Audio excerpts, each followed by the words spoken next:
அம்பலத்தை அம்பு கொண்டு அசங்கென்றால் அசங்குமோ? அம்பமற்ற பார்க்கடல் கலங்கென்றால் கலங்குமோ? இன்பமற்ற யோகியை இருளும் வந்து அணுகுமோ?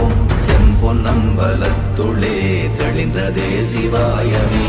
ஓம் நமச்சிவாய ஓம் ஓம் நமச்சிவாய ஓம் நமச்சிவாய ஓம் ஓம் நமச்சிவாய ஓம் நமச்சிவாய ஓம் ஓம் நமச்சிவாய ஓம் நமச்சிவாய ஓம் ஓம் நமச்சிவாய. அவ்வெனும் எழுத்தினால் அகண்டம் ஏழுமாகினாய், உவ்வெனும் எழுத்தினால் உருத்தரித்து நின்றனை, மவ்வெனும் எழுத்தினால் மயங்கினார்கள் வையகம். அவ்வும் உவ்வும் அவ்வுமாய் அமர்ந்ததே சிவாயமே. ஓம் நமச்சிவாய ஓம் ஓம் நம